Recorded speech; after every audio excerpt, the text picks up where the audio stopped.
संजय जाधवांची मशाल की महादेव जानकरांची शिट्टी। राज्यातल्या परभणी लोकसभा मतदारसंघात यापैकी कोणत्या चिन्हाला मतदार सर्वात जास्त मतं देणार हे शुक्रवारी स्पष्ट होईल।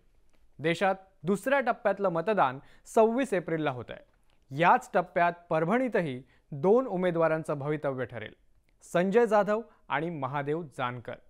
याच पार्श्वभूमीवर दोघांमधल्या लढाईत कोण वरचढ ठरणार, काय आहेत परभणीतली गणितं, जाणून घेऊया।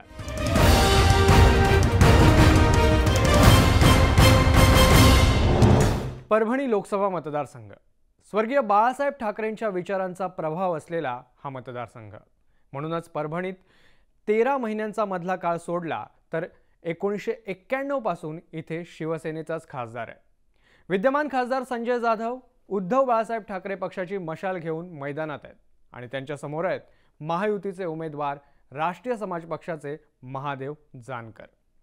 2014 पासून संजय जाधवांचं या मतदारसंघावर वर्चस्व आहे, त्यामुळे हॅट्रिक करण्यासाठी जाधव उत्सुक आहेत।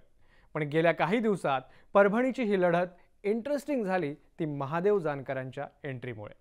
जानकरांचा पक्ष वेगळा, मधल्या काळात शरद पवारांच्या राष्ट्रवादीशी वाढलेली जवळीक पाहता ते महाविकास आघाडीत जाणार आणि माढ्यातून लढणार अशी ही चर्चा रंगली। पण जानकर महायुतीसोबत गेले आणि त्यांच्यासाठी परभणीची जागा सोडली। आता महायुतीच्या साथीने जानकरांनी मोर्चे बांधणी सुरू केली आहे। या मतदारसंघात परभणीतले 4 आणि जालन्यातले 2 असे 6 मतदारसंघ आहेत। यातले 3 मतदारसंघ महायुतीकडे आहेत आणि 3 महाविकास आघाडीकडे। यामुळे मतदारसंघातले आमदार आपला खासदार निवडून आणण्यासाठी किती प्रयत्न करतात यावरच सगळी गणितं अवलंबून आहेत।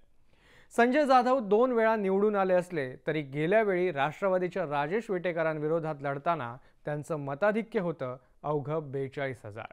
त्यावेळी वंचितच्या आलमगीर खान यांनी जवळपास 1.5 लाख मतं घेतली होती। मतांचं हे विभाजनही निर्णायक ठरणार आहे। यावेळीही वंचितनं हवामानाचा अंदाज वर्तवणारे पंजाबराव डक यांना उमेदवारी दिली आहे। त्यांना मानणारा एक मोठा वर्ग आहे, त्यामुळे त्यांची मतं जानकर आणि जाधव यांच्या गोळाबेरजेत महत्त्वाची ठरतील। आता सर्वात महत्त्वाचं, जगात जर्मनी आणि राज्यात परभणी असं म्हटलं जातं, पण विकासाच्या दृष्टीने पाहिलं तर इथली अवस्था केविलवाणी आहे। रस्ते, पाण्याचा प्रश्न आणि निमशहरी भागातील सरकारी रुग्णालय यांची अवस्था गंभीर आहे। कापूस, सोयाबीनला भाव मिळवून देणार हे प्रत्येक निवडणुकीआधीचं इथल्या प्रत्येक उमेदवाराचं आश्वासन, पण खरंच भाव मिळाला का? याशिवाय उद्योगधंदे, दुष्काळ, बेरोजगार हे मुद्दे या रणधुमाळीत कुणाला महत्त्वाचे वाटणार का?